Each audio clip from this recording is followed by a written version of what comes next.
June 30, mga kababayan, nandito tayo sa Bulwagang Katipunan. At ang pagbabalik ni Yorme ay nandito na. Hintayin natin yung kanyang paglabas. Meron siya live. Uy, meron siya.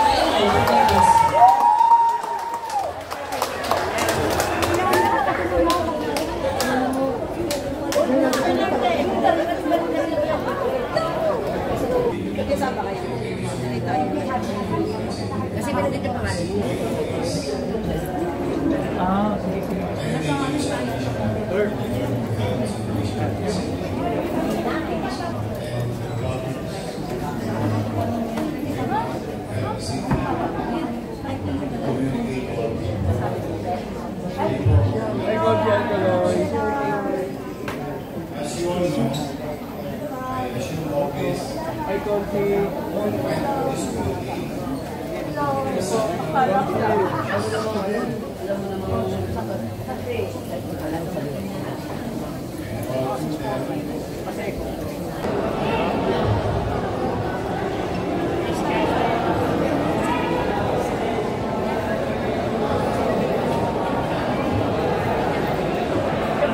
Guys, nandito na yung Vice Mayor ng Maynila.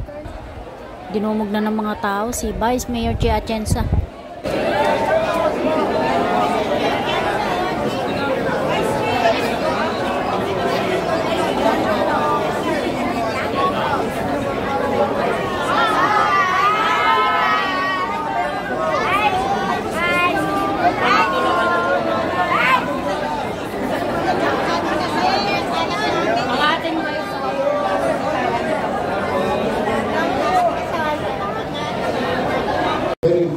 Very challenging task ahead of us. But for now, yung nasa ibabaw, para pag umulan mamaya, hindi na matanay ng basura makulit agad. Bukas, magtatapon ulit ang tao. Sana makuha ulit agad. Then, we confront those garbages. Possibly, nasa drainage na. So, you're saying, sir, paano po yung mga basura na nasa loob ng bahay na dapat na ilabas? Bahay mo na sa loob? Very good question. Yun na sinabi ko sa Facebook kanina. Yung mga basura ngayon, pipilitin ko makolekta. Trillionaire. Kaya ang pakiusap ko, kung kaya pa, i-delay ng tao yung basura sa loob ng bahay nila, pwede bang ipagpabukas nila? So, para lang, alam mo yung breathing room, karoon na ng elbow room yung Maynila. But for whatever it is, minsan kasi, kaysa mamaho ang bahay, mamaho na lang ang kalsada, hindi pa masisisi ang taong bayan.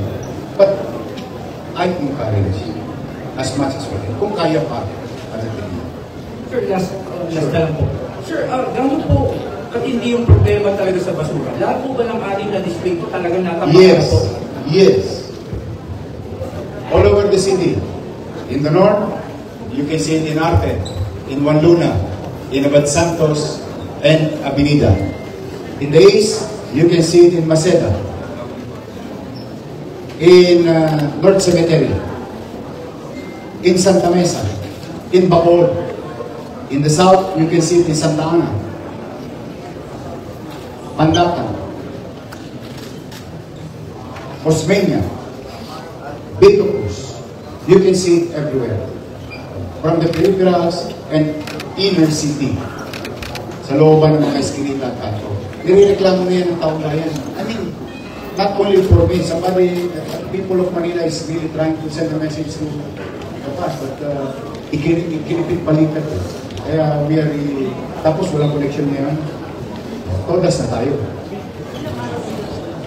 That I don't know. But today, siguradong walang kukulit. Just Lawrence. Lawrence. Hindi na po. Sir Lawrence, tanong ko Radyo Pilipinas. Sir, alam ko malaking problema sa basura, but then for sure meron pang problema sa ibang departamento. Marami pa. Meron po ba tayo mga sisipak ng opisyalis ngayon ng Luzon? Pwede, may pinangako ko sa mga lolo-lola ko. Tatanggalin ko si Fox Pangan.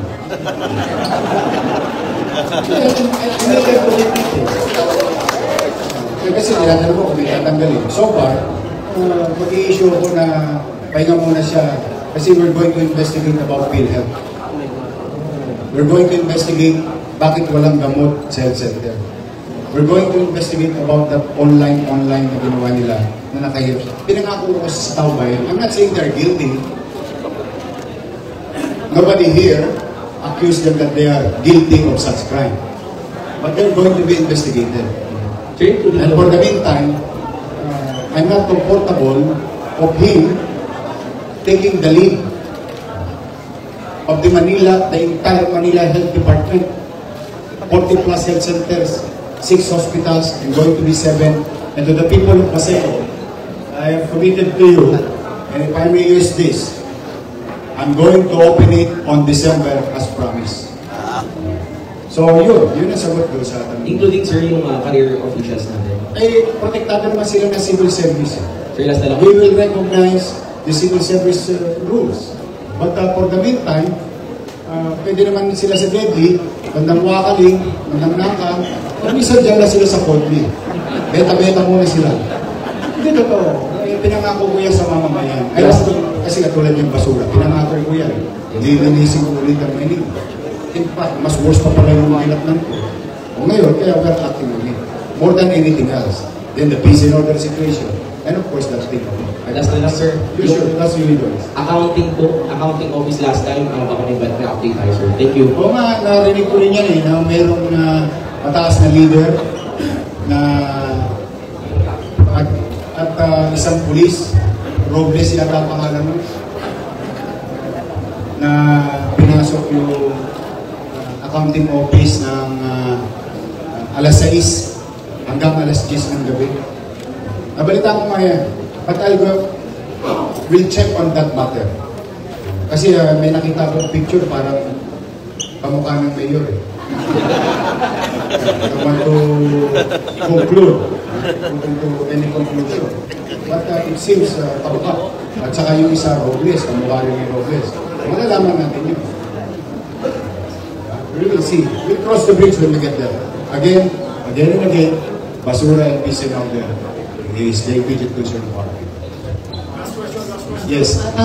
Yorme, yung meron po ba tayo idea kung ilan ang truck ng UNL na maghahatid? As many as we can. But as you know, UNL is not only rendering service in Manila. UNL is rendering service most of Metro Manila. That's how big they are. At ang pakiusap ko talaga, Doris, inabuso ko na yung pakikiusap. Mininsan ko rin lang naman. Sabi ko, lahat ng available na truck, bulldozer, tao, driver, alero, and so on and so forth, kung pwede ma-utilize today. So, sa ating mga media na nandito, you can go around the city of Manila by 2 o'clock. Tingnan natin kung talagang kumilos na ang UNL, ang DPS, engineering, hopefully, MMDA, hi, baka naman. Konting tulong lang. Kailangan namin, binibiro-biro ko yan, is trying to like the moment. Pero sa totoo, kinakabahan ako at nahawa na ako sa mga kababayan ko sa Luzon. That's not sure. Yung nasa t-shirt mo, jobs not finished. Ibinigay sa akin ko ng constituents, sinuot ko. Gusto ko lang mapanood niya na yung binigay niya sa akin, sinusuot ko. Thank you. Bigyan niyo pa ako, susuot ko. Halika mo nga siya, bilis kilos. Sir, clarification lang. Yung public health emergency, start na po siya ngayon or tomorrow? Tomorrow. But we're into it already. We are in that situation already. Yes, sir. Meron tayo last. Okay, last na. Last na. Hindi siya ka kayo? Tayo sa ulo ka mo.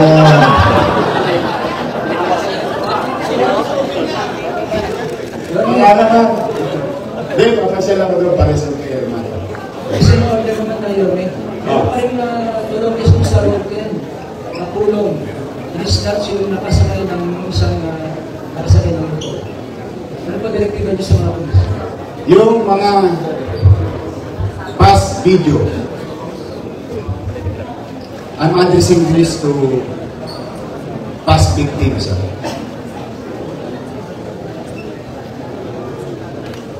kung wala kayong nakamit na hustisya ng nakaraan.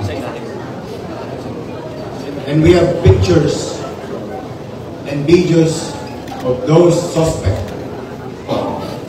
Manatag kayo, pinahanap ko na po sila. That's one. So we're now talking of the past incidents. Sa GMA, lumabas yung mga ganong video.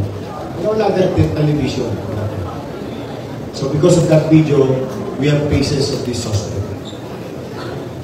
General Guzman is already directed. And the newly born, again, smart, will be directed. So those are the things of the past. Moving forward, nananawagan ako sa lahat ng ating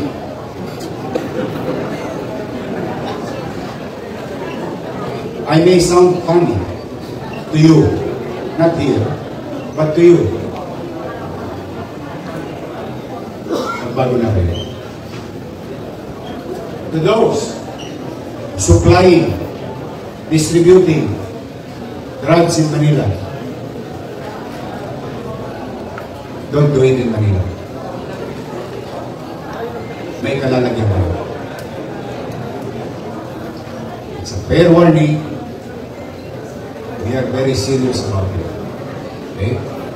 So that is our target. To the petty crimes happening in the city, nangagaw ng cellphone ng estudyante, nang-hold up sa jeep, umaakyat sa jeep, nanunutok ng kapwa pobre. Umalis na kayo ng Maynila. Nag-abiso na ako last month, and today, hindi na abiso. We'll make sure I will meet you here in the same table in a matter of few hours if you will not stop. We will present you.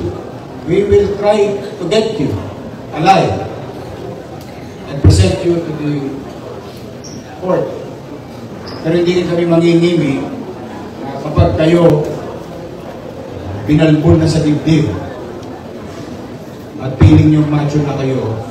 Kung nakaraang panahon, tinatawanan niyo lang ang Pulis Maynila, tinatawanan niyo lang ang gobyerno ng Maynila, huling halakak niyo yan. With regard to your question, we are very serious about it. In fact, mararamdaman niyo naman yung gabi. So, pakisuyo lamang. Mahalin natin ang ating lungsod, pagmalasakitan natin ang lungsod. Sa mga naapiling, na biktima, in our own little way, we will use all the resources of the government to keep our city clean, kaayaya, maliwalas, at panatag na pamumuhay. They are one, and I cannot do it alone. I need your help. Together, because together, we can make Manila better. Thank you.